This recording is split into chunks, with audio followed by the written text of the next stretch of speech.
நான் இந்த வீடியோல எந்தவித கிராஃபிக்ஸ் எடிட்டிங்குமே யூஸ் பண்ண போறதில்ல. ஏன்னா, நம்ம எந்த வீடியோ பார்க்கும்போதுமே, நம்ம மூளைக்கு வேலை குடுக்கிறத விட, நம்ம கண்ணுக்கு தான் அதிகமான வேலை குடுக்குறோம். இந்த வீடியோ வழியாவது உங்க மூளைக்கு அதிகமான வேலை குடுத்து, நான் சொல்றத இமேஜின் பண்ணுங்க.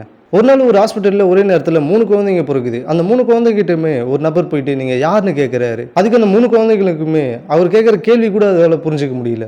இப்படி இருக்க குழந்தை கொஞ்சம் வளர்ந்து பெருசாகி ஸ்கூல் போற வயசாகுது. அப்பதான் இந்த குழந்தைங்க இந்த உலகத்த ஓரளவுக்கு சுத்தி பாக்குது. அப்படி பார்க்கும்போது இந்த 3 குழந்தைகளுக்குமே ஒரு கேள்வி வருது. இந்த உலகத்துல இருக்க மத்த பொருட்கள், இதெல்லாம் எப்படி இந்த உலகத்துக்கு வந்தது? எப்படி உருவாச்சுன்ற கேள்வி. இந்த கேள்விய அந்த 3 குழந்தைகளுமே அவங்க அப்பா, அம்மா கிட்ட கேட்குறாங்க. அதுக்கு அவங்க அப்பா, அம்மா சொல்றாங்க, "இதெல்லாம் கடவுள் தான் உருவாக்குனாருன்னு." அது எந்த கடவுளா இருக்குன்னு பார்த்தா, அந்த 3 குழந்தைகளுக்குமே ஒவ்வொரு கடவுள் பேர் சொல்றாங்க. இப்ப இந்த 3 குழந்தைகளுமே கொஞ்சம் பெருசாகி ஸ்கூல் படிக்கும்போது, இந்த ஸ்கூல் புக்ல இந்த உலகம் உருவாகி, இந்த உலகத்துல இருக்க நீர்ல தான் முதல்ல ஒரு செல் உயிரி உருவாகி, அதிலிருந்து தான் மத்த உயிரினங்கள் பரிணாம வளர்ச்சி அடைந்து, அதுல ஒரு உயிரினமா தான் இந்த மனிதர்கள் வந்தோம் அப்படின்றது போட்டிருக்கு. இப்ப இதுல எந்த குழந்தையாவது அவங்க அப்பா, அம்மா கிட்டயோ, இல்ல இந்த கடவுள் தான் இந்த உலகத்த நம்பலாம் உருவாக்குனாருன்னு சொன்னவங்க கிட்டயோ, நாங்க எல்லாருமே படிக்கிற புக்ல ஒரு மாரி போட்டிருக்கு, நீங்க சொன்னது வேற மாரி இருக்கு அப்படின்னு கேட்டிருக்குமா? இங்க கேட்டிருக்குமான்றத விட கேட்டிருக்கீங்களான்னு உங்ககிட்ட கேட்கலாம்.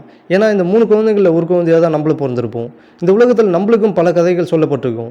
நம்ம புக்ல ஆனா வேற மாரி படிச்சிருப்போம். நம்மள யாராவது நம்ம படிச்சதுக்கும், இவங்க சொல்றதுக்கும் வித்தியாசமா இருக்கேன்னு யாருனா கேள்வி கேட்டிருக்குமா? கமெண்ட்ல சொல்லிட்டு அடுத்த வீடியோக்கு சப்ஸ்கிரைப் பண்ணி வச்சுக்கோங்க. அடுத்த வீடியோல பார்க்கலாம்.